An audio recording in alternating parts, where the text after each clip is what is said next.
In Christ alone, my hope is found. He is my light, my strength, my song. I came to Christ when I ran out of me. I had had a long career. At this point in time, I was 41 years old.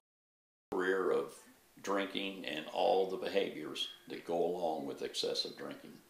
Until finally one day, my physical condition got to the point where even I had to admit it was all over for me. And it very nearly was. I was very, very seriously ill. And due to the intervention of my wife, who, a lifetime believer, had packed a Bible along with my other possessions, the question was, is there anything that you can do for me? The very first words I read on that page was Jesus asking the two blind men, do you believe I'm able to do this? And I knew that he was asking that question for me. And I gave him the answer that those two guys gave him. Yes, Lord. And then he told them what he was telling me. Then according to your faith it will be done. And that is why I cling to the Bible. Nothing that I do that adds to my walk with the Lord any more than the consistent sticking my nose in the Bible every morning. Even rereading something I've read dozens of times before. The more I read it, the more I learn. And the more I learn, the more I love him. And the same effect I tried to obtain with alcohol, which was transitory, very temporary, I can have on a continuing basis with this serene relationship I have with the Lord.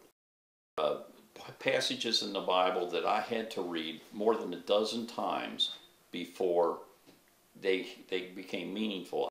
I have to watch every step, not just when I'm jumping over a curb or jumping off a ladder or something, but every step I take is of value and of concern to the Lord.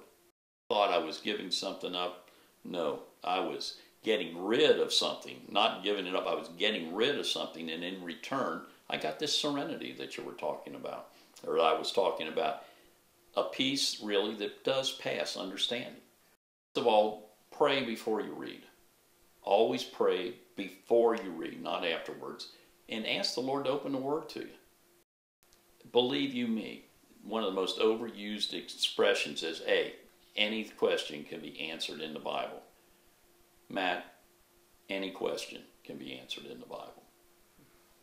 You translate your faith relationship into an actual physical life relationship, a whole person relationship, it becomes easy. You don't get bored because you can see God in a variety of situations that you didn't see him before. Sometimes though, when I'm frustrated and I'm on the point of anger, frequently, unfortunately, I like to read the Psalms and read some of the frustrations and the difficult situations that David went through when he was just crying out to God, and he would use some pretty tough language with God, you know. It lets me know two things. Number one, I'm not unique. I feel the same way that David and millions of other people. And secondly, it's okay to let God know that. Like an electric current, the more connected you are, the more energized you are. You're going to have a lot of competing priorities in your life. You hang in there in a relationship with the Lord, even when the kids are screaming and even when the money's tight, you will find strength in any situation. Situations you know for a fact you couldn't have handled on your own. You'll find a way through them. Here in the power of Christ, I'll stand.